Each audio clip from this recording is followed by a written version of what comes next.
We are a little bit out of his jurisdiction, but many people on Long Island have helped him get to where he is, and he thanks all of you, and he has a very soft spot for ICNA relief in his heart. It is truly an honor to be with you tonight, surrounded by people of faith, service, and conscience.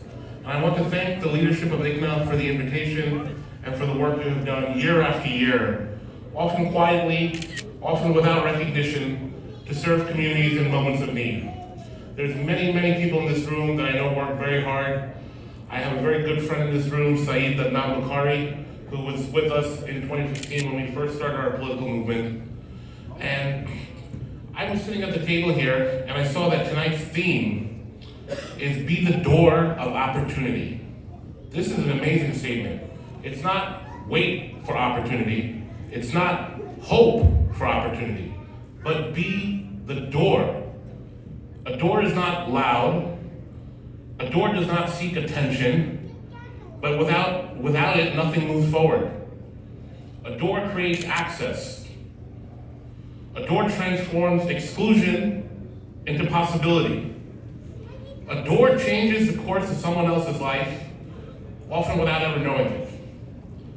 And many of us in this room are here today because someone at some point was a door for us. Maybe a parent who sacrificed so we could dream bigger. A teacher who saw potential in us before we did. A mentor who took a chance. A community that said, you belong. And for many Muslim Americans, especially immigrants and children of immigrants, those doors were not always open by default. They were open through perseverance, faith, and collective effort. The truth is this: opportunity does not open evenly. Too often, doors are guarded. Too often, access depends on who you know, how you look, where you come from, or whether someone thinks you fit. And that reality is why this theme matters so deeply right now. We are living in a moment where fear and division remains powerful, where many communities still feel spoken about rather than spoken with. But the election of Mayor Zohran Mamdani also reminds us that progress is possible. Not because doors open easily, but because sometimes you have to insist on opening them. And now we are in City Hall in New York City, and we have opened the door for all of us to walk through it together. In moments like this, our response cannot be silence, we cannot retreat. Our response must be service, leadership, and moral clarity. To be the door of opportunity means stepping into responsibility. It means asking difficult questions. Who's being shut out and why? Who's being overlooked? Who is being told directly or indirectly that they're not welcome? And then choosing to act. In my own work as an attorney and a political organizer, I have seen how much it matters who is at the table. And today, in my role as the chair of Mayor Mamdani's Advisory Committee on the Judiciary, I'm reminded every day that access is not abstract.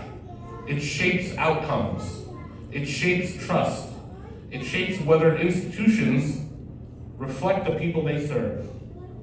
When doors remain closed, communities are locked out. And when communities are locked out, justice becomes fragile.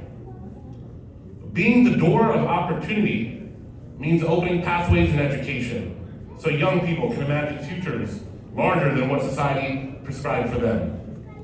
It means opening doors in civic life, so communities are represented not only in moments of protest, but in moments of decision making. It means opening doors in the legal system, in public service, in philanthropy, so fairness is not just promised, but practiced.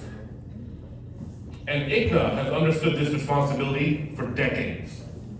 ICNA has been a door for families in crisis, for people facing hunger, displacement, loss, for communities navigating grief, discrimination, and uncertainty, for young Muslims searching for identity, dignity, and purpose.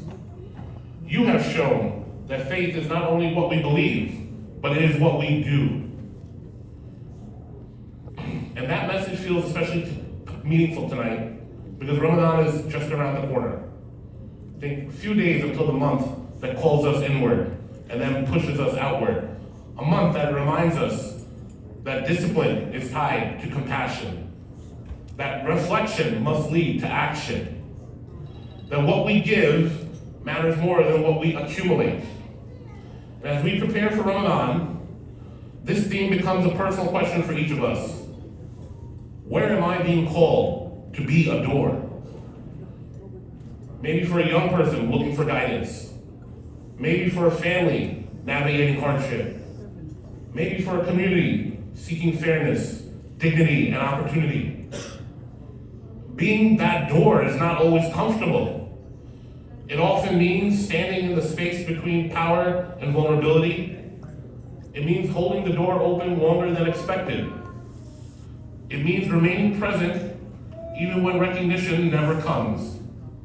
But that is where the transformation happens.